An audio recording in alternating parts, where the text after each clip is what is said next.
Meus queridos, a paz do Senhor, é com muita alegria que estamos mais uma vez aqui na Academia de Pregadores para mais uma das nossas aulas da Escola Bíblica Dominical neste terceiro trimestre de 2017. Muito bem-vindo à nossa aula. Nós estaremos estudando nesta ocasião a lição de número 7, dia 13 de agosto, lição de número 7 do dia 13 de agosto de 2017.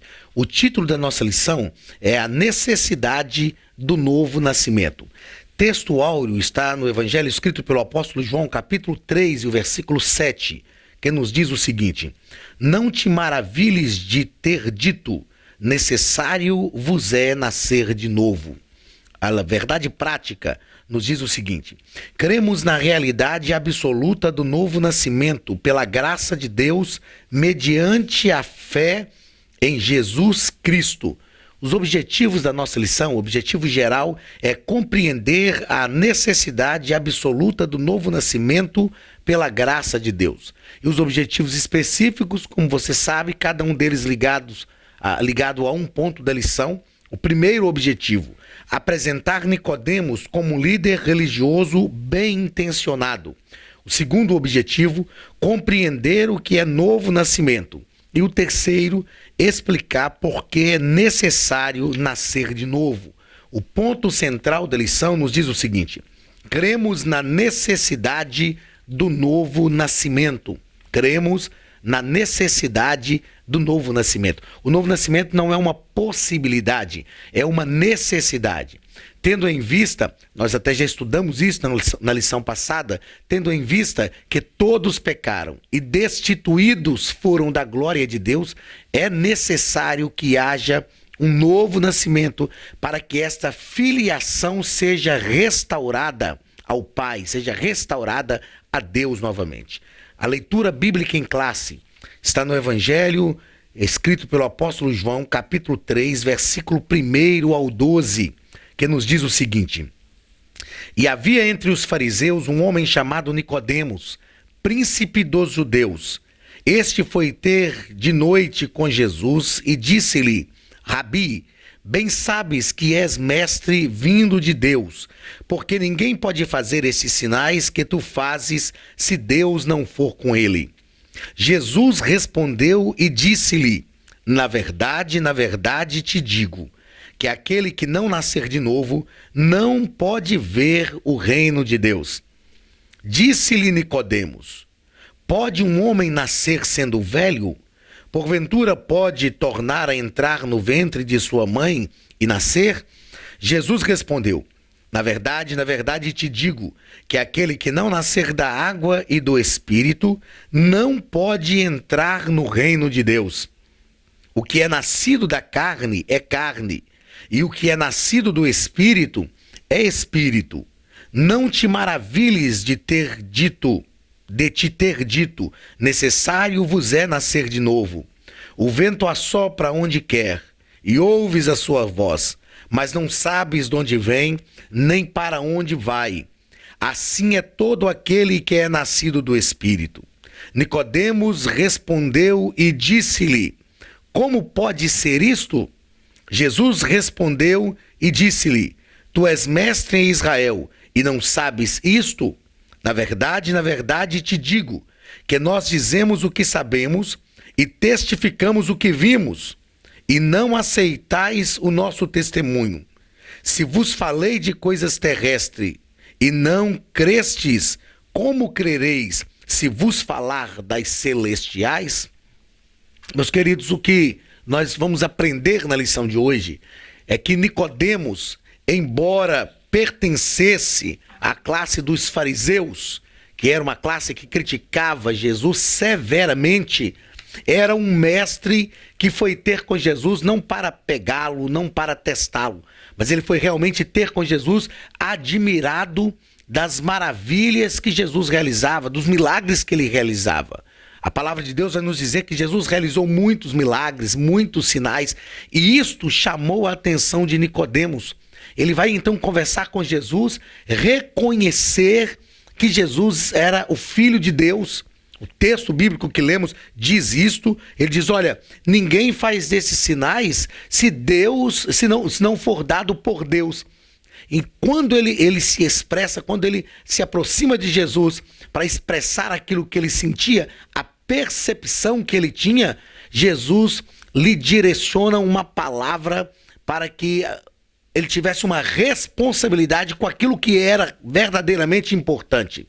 O que nós aprendemos com a leitura bíblica em classe é que nos dias em que estamos vivendo, existem muitas pessoas, assim como Nicodemos, são simpatizantes do Evangelho, percebem que o Evangelho de Jesus realmente produz milagres, admiram o Evangelho por causa dos milagres que Jesus produz e, quem sabe, até participam de alguma forma destes milagres.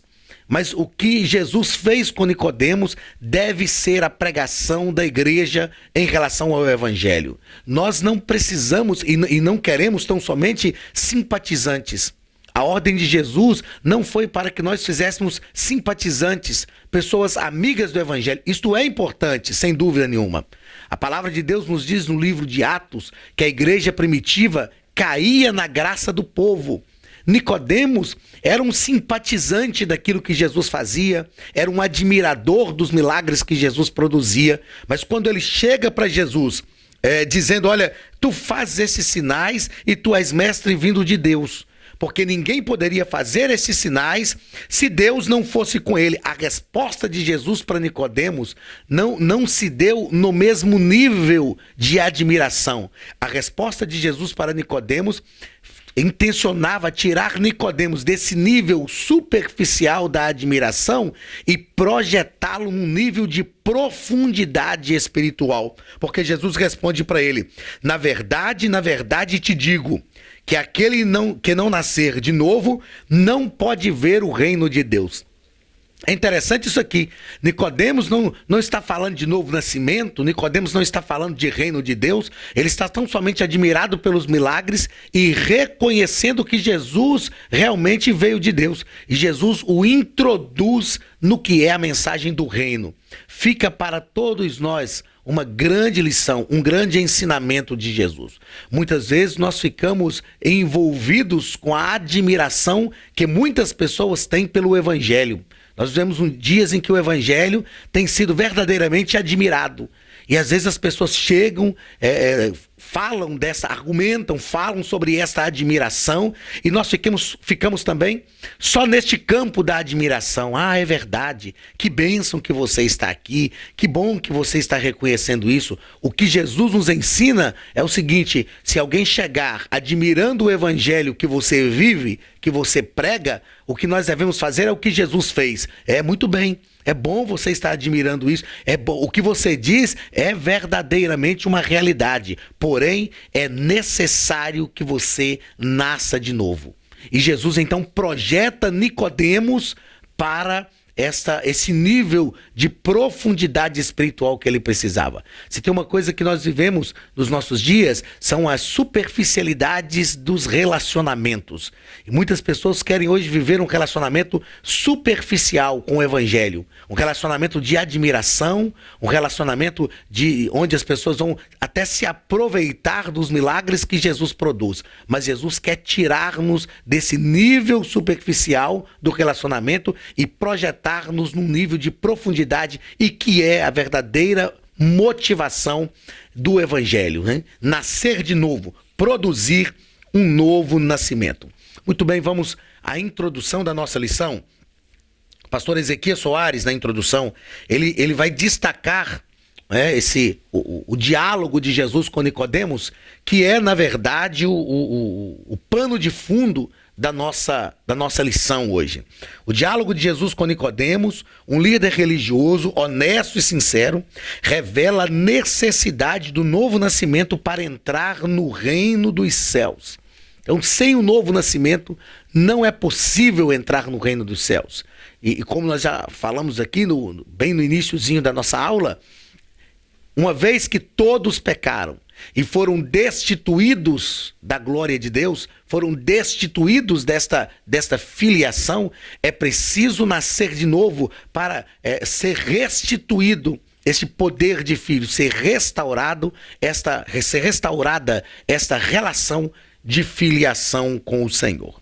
Primeiro ponto, um líder religioso bem intencionado. Então Nicodemos era... Quem era fariseu? Quem era Nicodemos? É o primeiro parágrafo. Nicodemos era um fariseu, um príncipe do povo, era membro do Sinédrio. Nicodemos apresenta uma postura totalmente diferente à postura que era peculiar aos fariseus e principalmente aos membros do Sinédrio, que se opunham muito a Cristo. E após aquele encontro com Jesus, Nicodemos nunca mais foi o mesmo. Nunca mais foi o mesmo. Porque ele pôde experimentar a realidade do Evangelho, a realidade do novo nascimento, a realidade do projeto, do propósito de Deus para aqueles que se aproximam do Evangelho. Segundo parágrafo do primeiro ponto, vai falar sobre os fariseus. O apóstolo Paulo declarou que este grupo dos fariseus, ao qual Nicodemos pertencia, antes da sua conversão, era a mais severa seita do judaísmo. Era a mais severa seita do judaísmo, aqueles que mais combatiam o judaísmo. O próprio apóstolo Paulo era fariseu. Ele pertencia também ao Sinédrio. E eu disse um dia desses até que quando Paulo começa a matar os cristãos, ele não faz isto porque era mau. Paulo faz porque é o que ele acreditava que deveria ser feito. É lógico que quem mata o outro não tem a bondade no seu coração. Mas o que eu quero que você entenda é que os fariseus defendiam a causa na qual eles acreditavam. Eles se empenhavam verdadeiramente, se entregavam pela ideologia que eles defendiam. E nós vemos isso também na vida do apóstolo Paulo, depois da sua conversão, depois da sua transformação, ele também se entregou ao que ele acreditava. Então os fariseus eram uma seita severa, os fariseus realmente combatiam o judaísmo, prontos a matar, a exterminar, para levar adiante aquilo que eles acreditavam. Felizmente, Nicodemos era diferente deles, né? Nicodemos vem apresentar a sua admiração por Jesus e realmente Jesus o projeta para essa vida do reino, essa vida espiritual que tem início a partir da pregação do Evangelho. Terceiro parágrafo do primeiro ponto. Os sinais efetuados por Jesus. A Bíblia vai nos dizer que Jesus realizou muitos sinais. Pouco depois das bodas de Caná, ele retornou então para a Judéia, subiu para Jerusalém, realizou muitos sinais, fez o que era, na verdade, a sua primeira aparição pública, e estes sinais atraíram Nicodemos.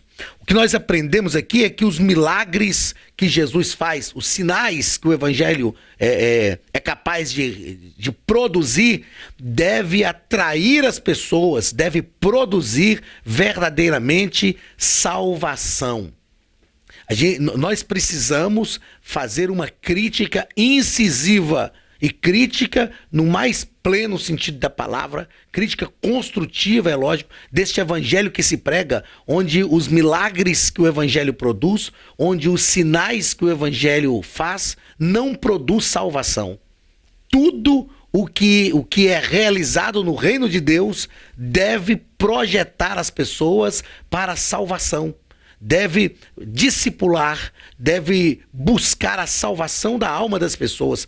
O apóstolo Paulo, entendendo isto, lá na sua carta aos Romanos, no capítulo 1, se não me falha a memória, o versículo 16, ele vai falar de qual é o objetivo verdadeiro do Evangelho, dizendo: não me envergonhe do Evangelho, porque ele é poder de Deus para a salvação daquele que crê.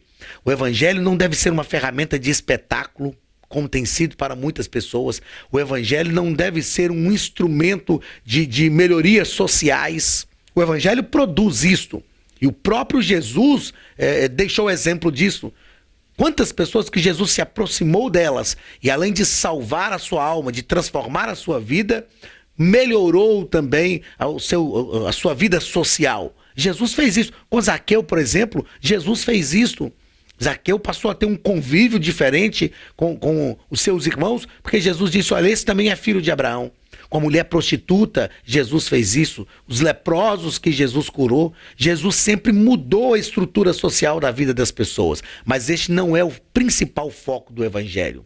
O foco do Evangelho, como diz Paulo, é transformar a vida daquele que crê. O que nós aprendemos com esse texto, a lição que Jesus nos deixa é que os milagres que o Evangelho produz, os milagres e sinais e maravilhas que são uma realidade do Evangelho, deve produzir, deve atrair, deve culminar na salvação de pessoas. Se isso não acontecer, não é o Evangelho de Jesus, não é o objetivo verdadeiro do Evangelho pregado por Jesus. Segundo ponto da nossa lição, o novo nascimento. Primeiro parágrafo nos diz que é necessário nascer de novo. Quando Jesus disse isso para Nicodemos, Nicodemos não entendeu. Ele diz: como pode um homem sendo velho nascer de novo? É possível voltar para o ventre da mãe? E Jesus faz uma pergunta para ele: olha, como sendo você um mestre não entende estas coisas? Jesus vai ensinar, vai deixar claro para Nicodemos que este novo nascimento não é um novo nascimento físico, é um novo nascimento espiritual. E Jesus disse: olha, é preciso nascer da água e do Espírito. E isso significa regeneração. Isso significa uma transformação de toda a estrutura da vida da pessoa. Regenerar, que é inclusive o nosso próximo parágrafo, o segundo parágrafo desse segundo ponto, vai falar sobre regeneração. Regenerar significa literalmente gerar novamente. Regenerar, a regeneração, aliás, é um dos passos da salvação. Regenerar é voltar a ser o que era antes. Voltar a ser o que era antes, ter a mesma forma novamente. E quando nós pensamos em regeneração no contexto espiritual, regeneração por esse prisma soteriológico, doutrina da salvação, teologia sistemática, como nós falamos aqui nas aulas anteriores, é o que nós estamos estudando este trimestre, tratando sobre teologia sistemática. E ao estudar soteriologia, a doutrina da salvação, você que ainda não se matriculou, aliás, no curso médio em teologia, aqui na Academia de Pregadores, faça isso. Recomende esse curso para os seus alunos da escola dominical, a escola de pregadores, Academia de Pregadores, é a maior escola de teologia online do Brasil. Você pode fazer os cursos online com preço acessível. Então recomende isso para os seus alunos, principalmente nesse trimestre, onde estamos estudando teologia sistemática. Se os alunos estudarem, concomitante com a lição, estudarem também teologia sistemática, e aqui nós estamos tratando de soteriologia. Regeneração é um dos passos da salvação, é o que nós chamamos de ordo salutis, que é uma expressão em latim que fala sobre a ordem da salvação. E já nós falamos um pouco mais disso. É o que ocorre na nossa vida a partir do momento que nós nos entregamos a Cristo. Como essa salvação é consumada, é efetivada na nossa vida. Então, o nascer de novo, nascer da água e do Espírito é regenerar. É voltar a ser o que era antes. E essa regeneração aqui tem a ver com o que Adão e Eva eram no Éden. Falavam com Cristo face a face, tinham liberdade com o Senhor antes do pecado. Essa regeneração que a salvação produz na nossa vida nos dá novamente esta liberdade. Mesmo sendo pecadores, mas nós somos regenerados em Cristo Jesus. E através de Cristo, nós temos liberdade de entrar novamente diante de Deus. Como nós já citamos em outras aulas, é o que o escritor aos Hebreus nos ensina. Ele diz: olha, portanto agora que Cristo já ofereceu o sacrifício perfeito, agora que o véu do templo se rasgou, ele diz: portanto agora, entremos diante dele, com inteira liberdade e plena certeza de fé. Então, o novo nascimento, nascer da água e do Espírito, é ser regenerado, é voltar a ser o que era antes, diante de Deus, passar por essa transformação espiritual. O terceiro parágrafo deste segundo ponto vai nos falar sobre a perplexidade de Nicodemos.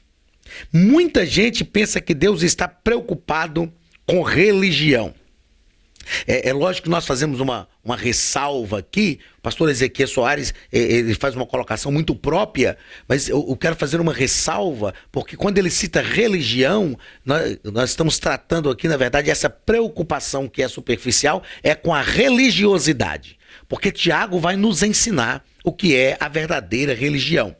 Tiago, na sua carta, Tiago, irmão do Senhor Jesus, na sua carta, no capítulo 1, versículo 27, ele diz o seguinte: porque a religião pura e imaculada para com Deus é esta: ajudar os órfãos e as viúvas nas suas necessidades e guardar-se da corrupção deste mundo. Então, nós não podemos ter uma visão da religião como algo, uma visão perniciosa da religião.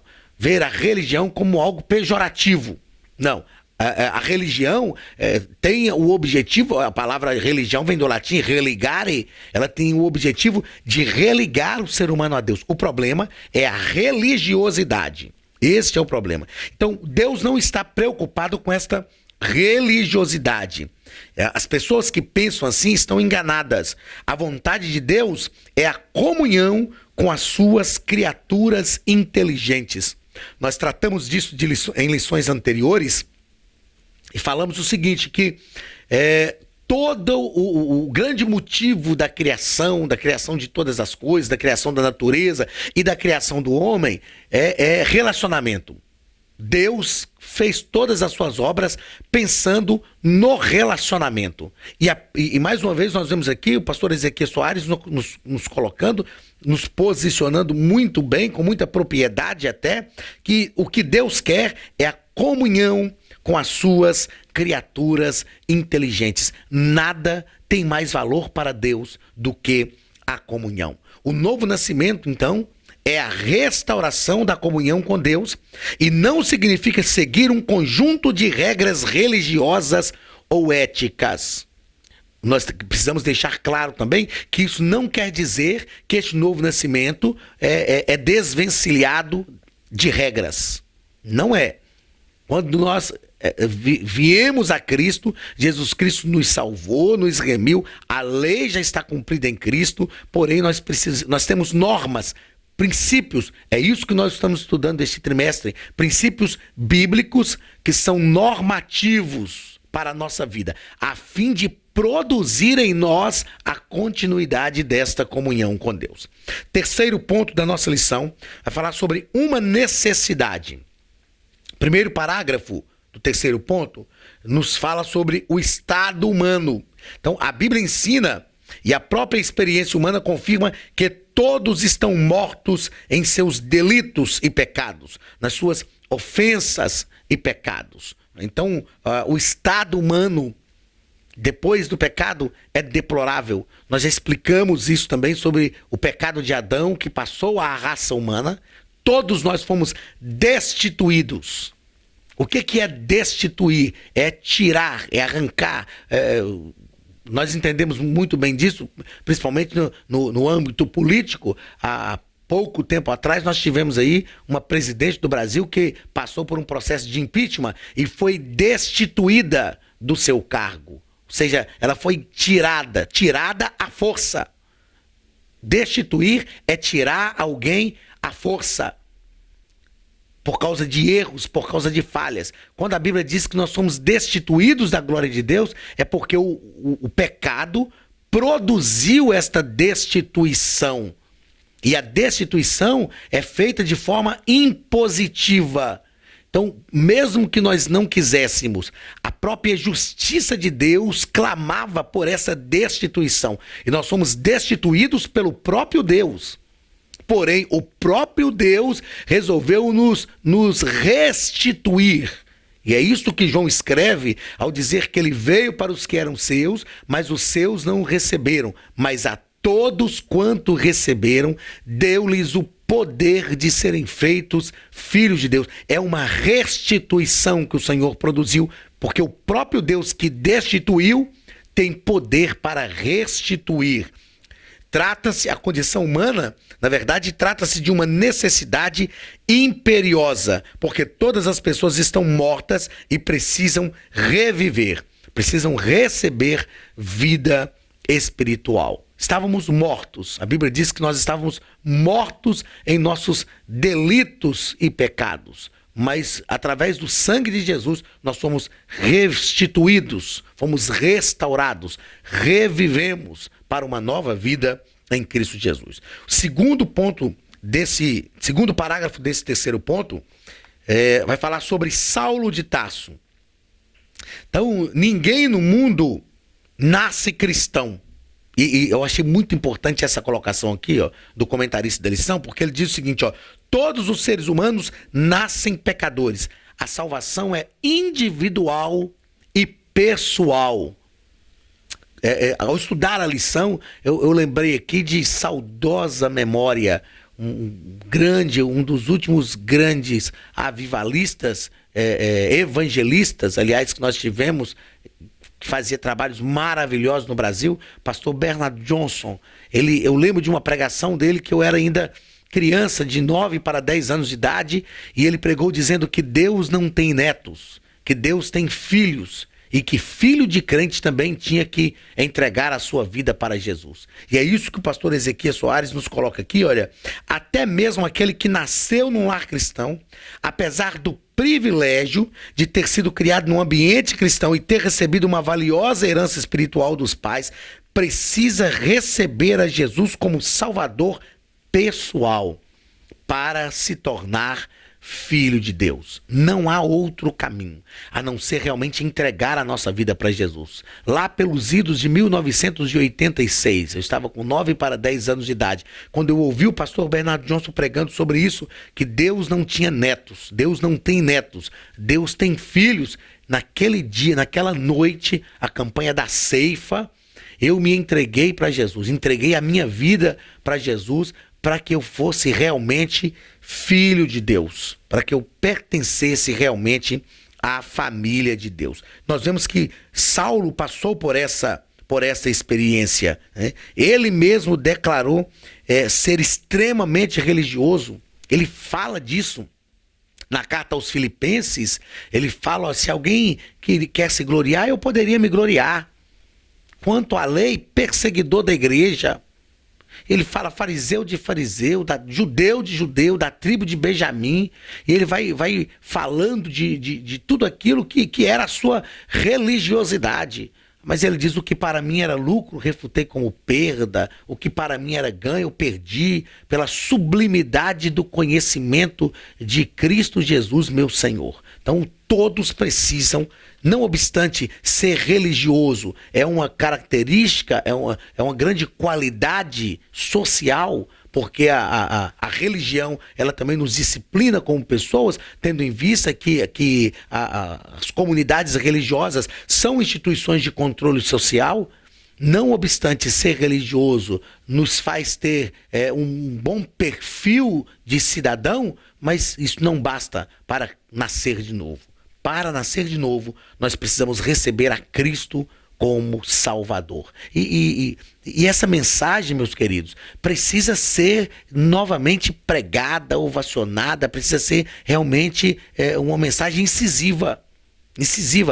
Nós estamos vivendo dias que parece que as coisas estão tão assim normais, tão tranquilas, as coisas estão se tornando tão comum, que nós convivemos com pessoas que são pessoas boas, que têm ética, convivemos com essas pessoas no trabalho, na família, e pensamos que essas pessoas já estão salvas só por terem características sociais interessantes, e esquecemos de falar para elas, você precisa entregar a sua vida para Jesus.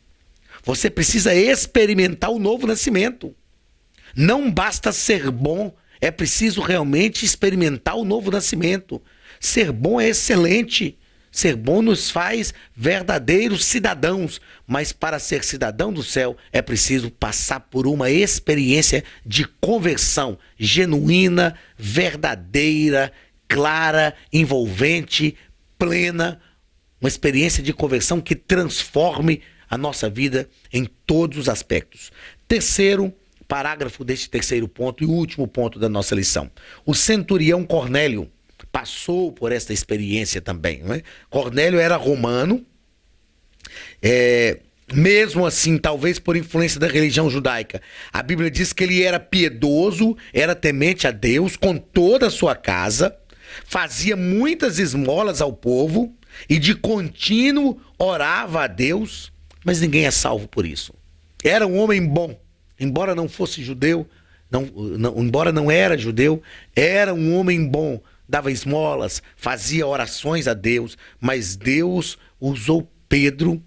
Cornélio mandou homens na casa de Pedro, servos na casa de Pedro, e Pedro foi a Cornélio pregar o evangelho. Ele se converteu a Cristo e experimentou também o novo nascimento. Então a conversão envolve fé, arrependimento e regeneração. Fé e arrependimento. A fé e o arrependimento dão o start do processo de conversão na nossa vida. Iniciam o processo de conversão na nossa vida. E a regeneração, então, transforma-nos, muda a realidade das coisas e nos faz ser projetados para o reino de Deus. Muito bem, chegamos ao final da nossa lição. Aprendemos na lição de hoje sobre a necessidade do novo nascimento. A partir da conversa de Nicodemos com o Senhor Jesus, nós aprendemos que ele era um líder religioso bem intencionado, mas precisava experimentar o processo de conversão. Aprendemos sobre o novo nascimento, que é o novo nascimento, que é nascer da água e do Espírito, experimentar o processo de regeneração, e aprendemos sobre essa necessidade.